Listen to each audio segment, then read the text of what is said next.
Eric Bieniemy or whoever, Byron Leftwich or whoever people have anointed as the next great black coach on some other franchise didn't just get pushed out of a job because Jeff Saturday took this interim label. It has no impact on them. When the news went out that Frank Reich was relieved of his duties, I was surprised, and I was a little bit saddened because I like Frank Reich, old NFL guy. I grew up with him. Two of the greatest comebacks in college football, Maryland, Miami, and then also the Houston Oilers blowing a 35-3 lead. So he's a guy that I grew up with as a child of the 80s and 90s.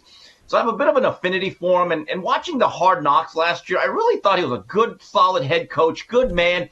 And the Colts for about 15, 16 games last year were one of the feel-good stories of the year with Carson Wentz and Jonathan Taylor, and then they fell apart like a cheap suit late.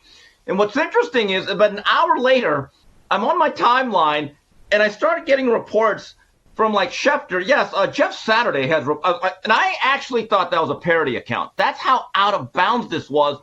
And it got me thinking, and this is funny, I started thinking of Sherelle and Alexander O'Neal. And you say, well, Steve, why are you thinking of those two? You know why? Monday, Tuesday, Wednesday, Thursday, Friday, Saturday Love.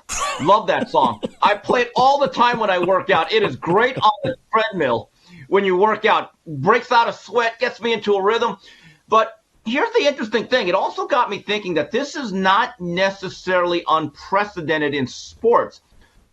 As a former diehard Laker fan in hiatus, in 1993-94, I remember a man by the name of Earvin Magic Johnson, who actually was tasked with being the interim coach by Jerry Buss because Randy Fund, it wasn't working out post-Magic. The Lakers were kind of in this dark stretch, and it didn't look like we were going anywhere. And then out of nowhere, Magic, who I believe at that time was a minority owner of the Lakers, came off the bench, and there was a lot of hype and hoopla, and it lasted for one game. And then the Lakers went on this long losing streak, and Magic found out, wow, this is kind of tough, this whole coaching thing. And I looked up the record. The last two games of the year were actually coached by our old classic Billy Burtka, who every Laker fan loved because he was one of those institutions within an organization that we love. So as you look back on Magic, what were his worst moments? It was the 84 finals, his coaching stint, and the Magic Hour.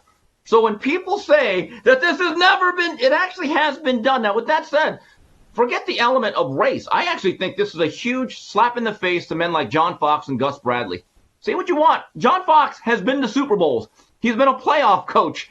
And then you have Gus Bradley, who's a highly thought of assistant, who's actually led a franchise. Didn't have great success, but he knows how to be a football coach. This is just a bizarre hiring by Irsay. Totally disagree with your take. Totally disagree with virtually everything from Ian Rappaport to, because if a minority coach, as Ian Rappaport is suggesting, if they're saying, oh my God, the Colts hired Jeff Saturday, what does it say about me? For that whole statement is based on misinformation, disinformation, a lie, a false equivalency. Name interim coach. When coaches get fired mid-season like this, there's about 8 weeks left in the NFL regular season. They don't go out and hire some coach off another team. They don't go off and hire whoever's going to be their real coach the next season.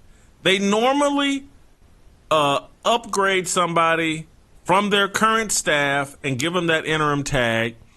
And then they virtually never hire that guy as the permanent head coach. And so Eric Bieniemy or whoever, Byron Leftwich or whoever people have anointed as the next great black coach on some other franchise didn't just get pushed out of a job because Jeff Saturday took this interim label. It has no impact on them. If you want to argue that someone on the Colts staff should be given that interim tag, who wants to sign up for that? Particularly a young, up-and-coming black coach. They have no quarterback. Matt Ryan is done and toast and was a failure. Sam Elmlinger isn't an NFL-quality quarterback, and the offensive line can't protect, and it's terrible. So Whoever, let's say Reggie Wayne's on that staff, and I ran through the list of guys on the staff, Scotty Montgomery, what they're signing up for is to put 1-7 or 0-8 on their record. That's what they would be signing up for. Or 2-6 or what, just some bad record they're signing up to put on their record. Nobody wants to do that. Now, do you go with Gus Bradley or John Fox? Perhaps. Yeah. If you go with Gus Bradley, though, the Colts defense is actually playing pretty well. And so they don't want to go with, and he's their defensive coordinator. They don't want to disrupt. If he becomes the head coach, maybe their defense falls apart as well because he's now the head coach and he's multitasking and maybe the defense backs off. John Fox is an old fossil. He's had his shots. They don't want to go that route. Jeff Saturday is there to take these L's as they tank for a quarterback, and then he gets to run back to ESPN and do whatever, and no one will care.